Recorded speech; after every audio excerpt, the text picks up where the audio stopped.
Et si je vous disais que les pirates n'utilisaient pas de bateaux pirates? Cela semble étrange, mais c'est la vérité. Il n'existait pas de navires pirates attendant sur les quais, achetés par quelques corsaires téméraires.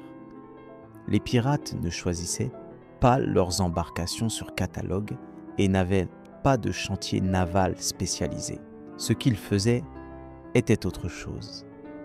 Ils prenaient ce qu'ils pouvaient obtenir par la force ou la ruse et le transformaient en armes flottantes, des navires volés, réaménagés, reconfigurés, de véritables bêtes des mers créées à partir de ce qui était autrefois d'humbles navires marchands ou des bateaux de pêche. Durant l'ère des colonisations, les océans n'étaient pas de simples routes commerciales, c'étaient des champs de bataille. Celui qui contrôlait le vent et la voile contrôlait le monde, et les pirates le savaient. Mais pour naviguer entre les empires, esquiver les flottes royales et piller des cargaisons chargées d'or et d'esclaves, il fallait plus que du courage, il fallait le bon navire. Au fil des ans, les pirates apprirent à identifier quelles embarcations étaient plus faciles à capturer, lesquelles étaient plus utiles pour se cacher dans les récifs, lesquelles s'échappaient avec vitesse et lesquelles résistaient à une tempête de canons. Tous les navires ne servaient pas, mais certains devinrent légendaires. Dans ce voyage, nous allons découvrir les types de navires que les pirates utilisaient réellement en haute mer, comment ils les obtenaient, comment ils les modifiaient et pourquoi ils les préféraient. Des plus agiles aux plus intimidants, chacun d'eux fut une pièce maîtresse dans une guerre sans règles pour le contrôle des richesses du Nouveau Monde. Préparez-vous. Ceci n'est pas une histoire fantastique. C'est la piraterie dans sa forme la plus brute. Et tout commence avec une embarcation volée. Le sloop, le prédateur silencieux. De tous les navires qui sillonnaient les Caraïbes à l'époque des conquêtes et des pillages, peu furent aussi utiles aux pirates que le sloop, également connu sous le nom de balandre. À première vue, il pouvait paraître inoffensif. Une petite embarcation à un seul mât avec une grande voile et une autre sur le beaupré. Mais ne vous laissez pas tromper par sa taille. Entre les mains d'un équipage déterminé, le sloop était un outil létal. Les pirates ne construisaient pas de sloop.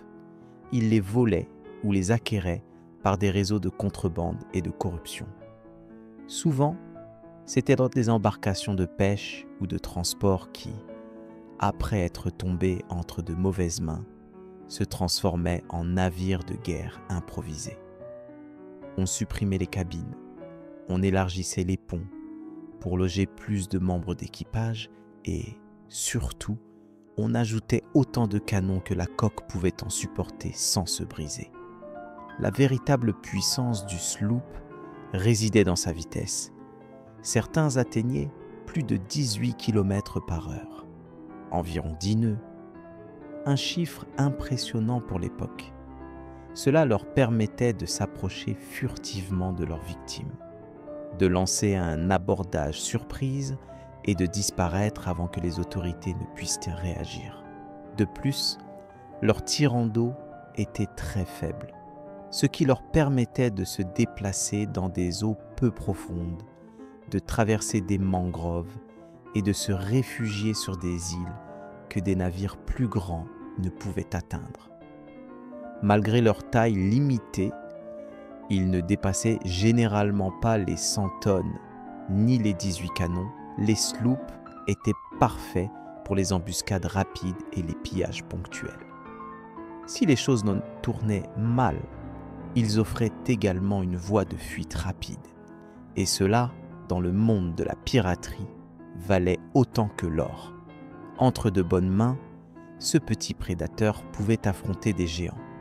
La goélette, l'ombre véloce des Caraïbes.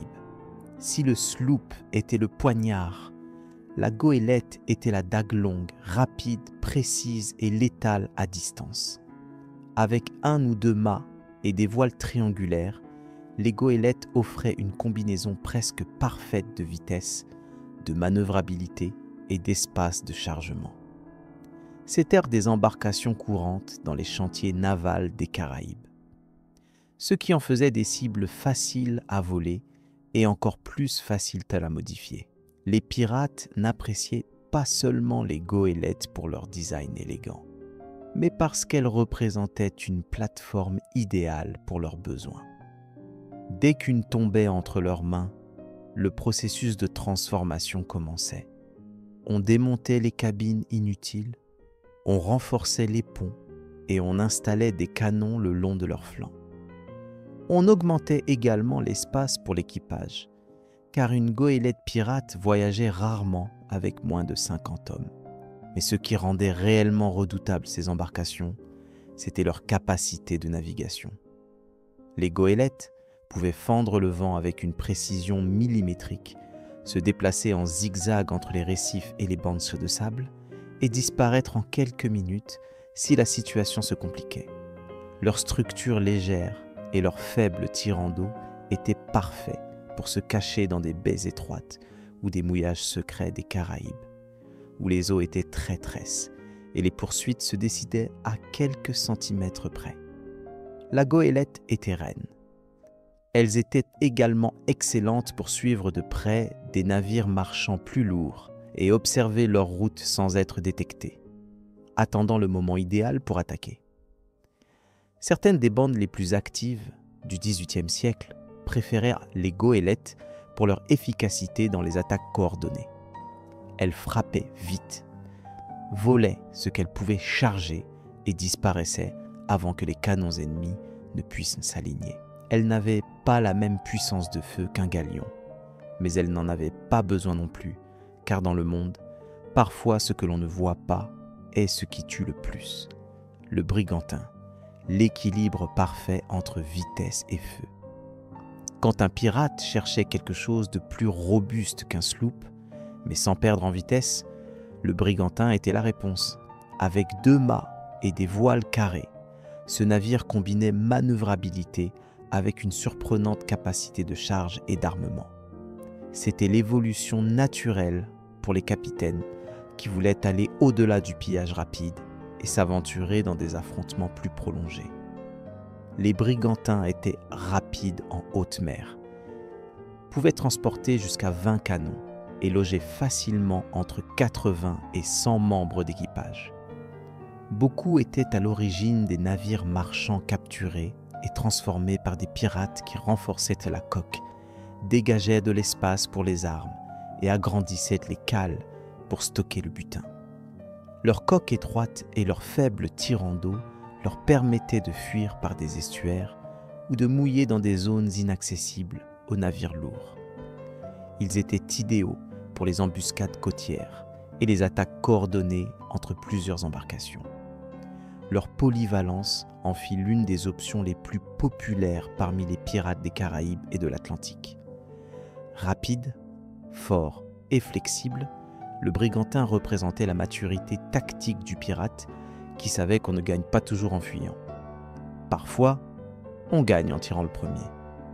La frégate, le colosse véloce des mers, était pour les pirates qui cherchaient à dominer la mer sans sacrifier la vitesse. La frégate était le rêve accompli. Ces embarcations, initialement conçues pour la guerre, offraient jusqu'à 40 canons, de l'espace pour plus de 150 hommes et une agilité surprenante pour leur taille.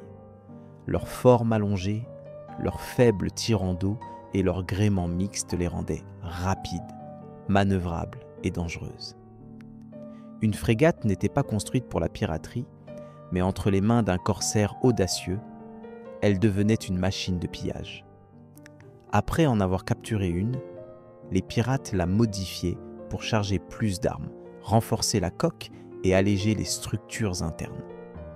Avec plus d'espace pour la poudre, la nourriture et le butin, ils pouvaient opérer pendant des semaines sans avoir besoin de se réapprovisionner. Ces navires n'étaient pas pour les attaques fugaces.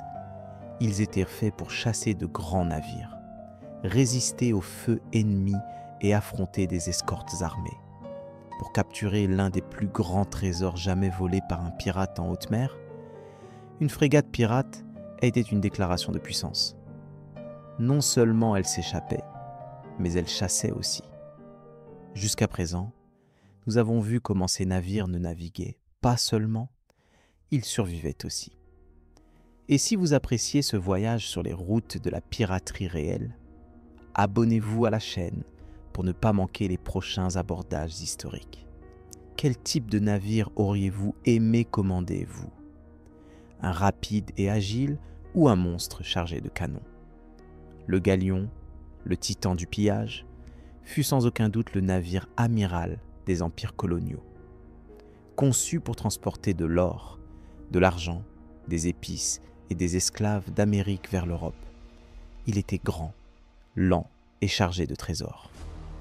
Justement pour cela, il était l'une des cibles les plus convoitées par les pirates. Mais il n'était pas facile à capturer et encore moins à manœuvrer. Certains, comme Barbe Noire, y parvinrent. Son Queen Anne's Revenge était un ancien navire négrier français transformé en galion de guerre, avec plus de 40 canons et de la place pour 200 hommes. C'était une forteresse flottante, mais cela avait un prix. Faible manœuvrabilité et grande vulnérabilité dans les eaux peu profondes. Les pirates qui s'emparaient d'un galion devaient l'adapter. Ils retiraient le poids inutile, renforçaient la coque et cachaient ta silhouette dans des baies sûres. Malgré tout, c'était risqué. Un galion était visible à des kilomètres, lent à virer et dépendait de ports profonds. Mais s'il parvenait à le contrôler, il devenait presque intouchable. Le galion n'était pas pour tout le monde, mais pour le pirate qui le maîtrisait. L'océan était à lui. La flûte, le piège hollandais favori des pirates. À première vue, la flûte ne ressemblait pas à un navire pirate. Avec une coque large, un fond plat et une apparence maladroite, elle fut conçue par les Néerlandais pour une mission très spécifique: éluder les impôts. Sa forme réduisait la surface de pont taxée par les Danois dans les détroits du nord de l'Europe. Mais ce qui commença comme une ruse fiscale finit par être une bénédiction pour les pirates. Ces navires pouvaient transporter d'énormes cargaisons avec des équipages minimes, ce qui en faisait des cibles faciles en haute mer. Après les avoir capturés, les pirates redessinèrent leur intérieur, renforçaient les ponts, installaient des canons et ajoutaient de l'espace pour plus d'hommes. Bien qu'ils ne fussent que pas rapides, leur volume les rendait idéaux pour stocker de grandes quantités de butin lors de longues campagnes. De plus, leur fond plat leur permettait de naviguer en toute sécurité dans les eaux peu profondes des Caraïbes.